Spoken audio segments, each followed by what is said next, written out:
मेरा career as an actor, as a hero चल रहा था।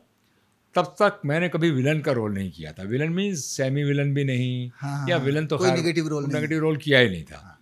तो मुझे कॉल आई कि साहब आपको नवकेतन देवानंद साहब याद कर रहे हैं। तो बड़े स्मार्ट से हमने लेदर वेदर की अपनी ट्राउजर्स पहनी और एकदम स्टाइलिश। देव साहब से मिलना था भाई। हाँ। और देव साहब के साथ गए और मतलब यानी कि उन्होंने 1 मिनट नहीं लगा। ऐसे कि लंबा कॉरिडोर था उनका, वहाँ से दरवाज़ा खुला और तब तो मैं एंटर करूँ, खुद ही दरवाज़ा, हाय धीरज कैसा है, हाउ आर यू भाई, क्या बात है, क्या लग रहे हो, बहुत स्मार्ट लग रहे हो, ये जैकेट और ये लेदर की ट्राउज़र, ये शूज़, कमाल की बात है, आओ आओ आओ। ऐसे मिले जैसे मुझे बरसों से जानते हैं। हाँ। और देवानंद को मैंने पहली बार देखा, इंडस्ट्री में था, देखा था इधर उधर फंक्शन में, लेकिन तो मैं थोड़ा सख्ते में था। तो आहिस्ता आहिस्ता मैंने अपना कंट्रोल किया। अरे भाई धीरज कम ऑन, बैठो बैठो बैठो यार, बैठो तुम बैठो। अब बैठ गए। भाई धीरज मैं तुम्हें कैसी कहानी सुनाऊंगा बस जिसके अंदर तुम ही तुम हो। अच्छा। तो मैं ज़रा यूँ करके थोड़ा सा मैं हिल के, हाँ जी ठीक है, यूँ किया मैंने।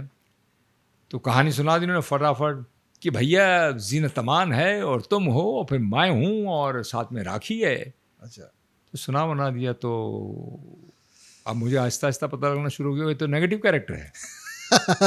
तो मुझे बड़ा कि भाई ऐसा है कि ज़ीनत अमान जो है वो तुम्हारे प्यार में पड़ जाती है और फिर उस प्यार में पड़ जाती है और एक दिन ऐसा आता है कि वो बच्चा हो जाता है तुम्हारे से और वो एक डिमांड रख देती है कि भाई ये बच्चा जो है, तुम डिमांड रखते हो रादर कि भाई ये बच्चा जो है या तो गिरवा दो, नहीं तो एक देवानंद साहब जो उनका कैरेक्टर था, हाँ। हीरा, हाँ। उनकी गाड़ी के पेट्रोल टैंक में हीरा रखा है, उसको लेकर आ जाओ।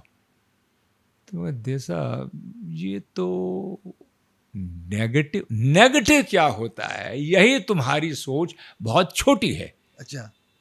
मैं कह सर गाने आप गा रहे हैं, रोमांस आप कर रहे हैं, एक्शन आप कर रहे हैं, आप मेरे को 6 मुक्के मारेंगे, मैं 1 मुक्का मारूंगा, यानी मैं पुलिस आएगी या तो मुझे गोली मार देगी या आप मुझे पुलिस को पकड़ा के दे देंगे। हाँ यही तो होता है।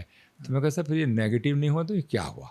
हाँ। वो समझ गया कि अब ये घोड़ा बिदक गया है। अच्छा। तो बोले धीरज रिलैक्स, एक काम करो तुम 2 दिन लो, सोचो उसके ऊपर, कोई जल्दी नहीं है। तो साहब 2 दिन के बाद मैंने उनसे मोर देन डबल अपनी फीस मांगी। अच्छा। बाबा साहब मुझे जू होटल, मुझे आज तक याद है जू होटल था, आज भी है, हाँ। वहाँ पर उन्होंने रात को डिनर करवाया, मुझे ड्रिंक्स करवाई और मैंने डबल द फीस मांगी। तो उन्होंने 1 सेकंड में कहा डन, चेक बुक रेडी रख, फट करके उन्होंने चेक दिया, जो मुझे कभी तक इतना बड़ा चेक भी किसी से नहीं ये मिला। हीरा पन्ना की बात। हीरा पन्ना। तो इतना बड़ा चेक हाथ हुआ और बोले अब कल आप जरा है देव साहब से मिलने के लिए आइएगा।